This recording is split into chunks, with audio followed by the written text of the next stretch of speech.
Untuk materi berikutnya adalah kita akan membuat SP32 sebagai Modbus Master RS485. Maka yang harus kita lakukan adalah kita mempersiapkan hardware-nya yaitu SP32, TTL2 RS485, USB to RS485 dan juga software Modbus Live-nya ya. Jadi ini adalah komponen yang digunakan untuk membuat Modbus Master yaitu SP32 dan TTL2 RS485. Nah, ini dinamakan Modbus Master ya. Kedua komponen ini Modbus Master RS485. Lalu ada USB to RS485 itu sebagai penghubung dengan software Modbus Live-nya sehingga nanti komunikasinya menggunakan RS485. Nah, di sini kita juga menggunakan kabel USB untuk debuggingnya apakah data yang diminta oleh master dari slave itu sudah sesuai dengan data dari slave-nya.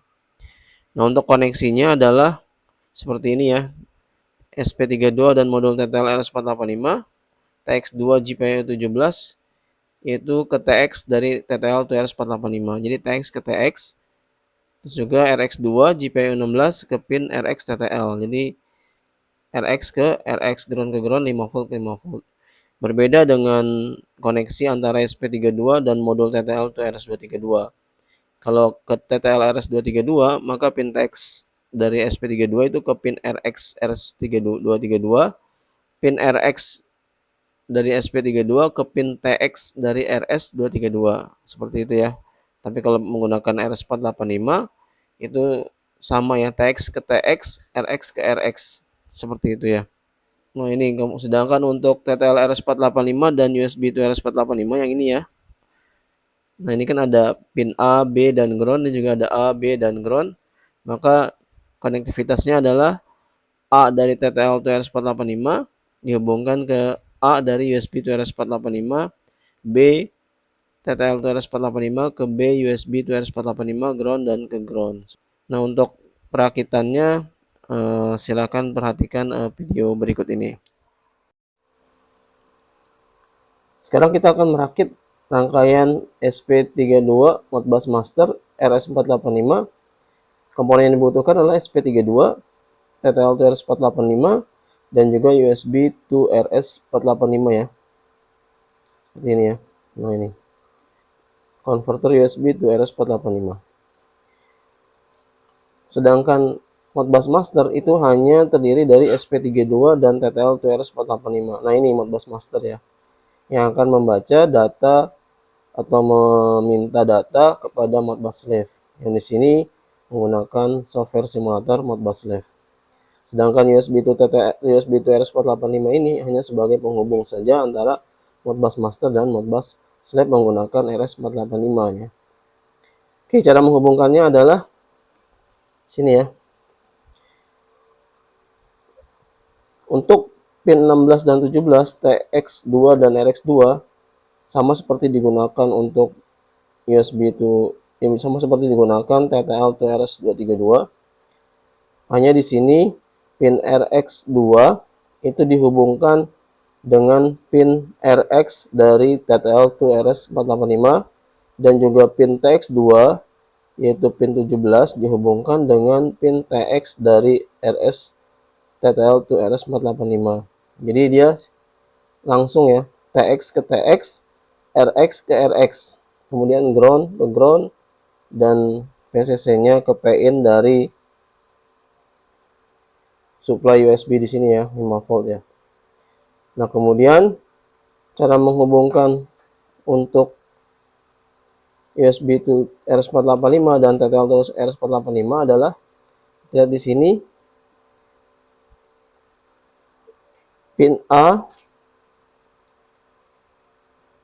itu warna merah dihubungkan dengan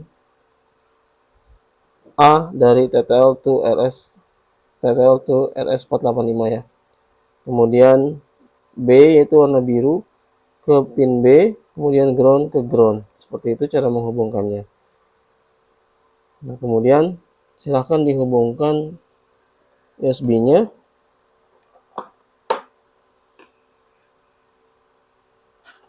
Di sini saya menggunakan USB hub.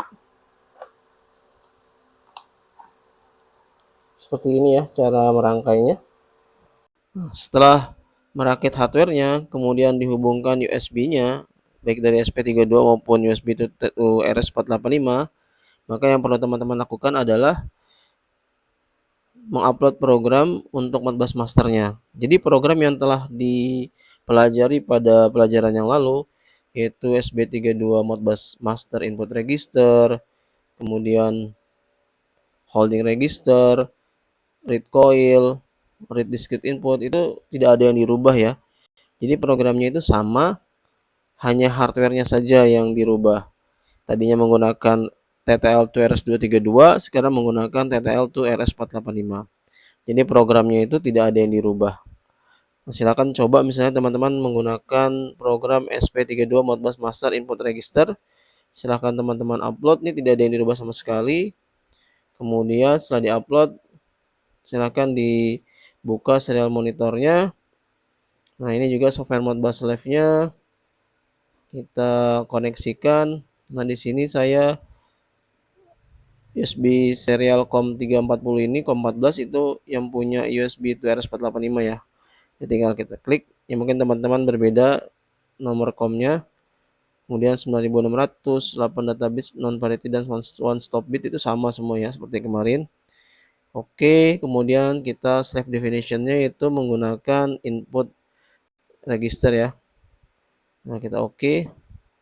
Nah, kita lihat di sini data 10, data 20 ya. Kan di sini menggunakan alamat 0x000 kalau di sini nih saya nih. Sebanyak 2. Berarti dari 0 sini ya. Misalnya 567, maka akan berubah ya 56,7. Kalau misalnya 765, maka akan berubah menjadi 76,5 ya. Nah, kalau misalnya teman-teman di sini angkanya 1, 0x001, maka mulainya dari yang satu sini dan nomor 2 sini ya. Seperti itu, silakan teman-teman coba untuk program-program yang lain, baik untuk read holding register, write holding register, lalu read input discrete atau input status, read coil maupun write coil, silakan dicoba semuanya karena programnya itu tidak ada yang dirubah sama sekali, hanya hardware-nya saja. Selamat mencoba, terima kasih.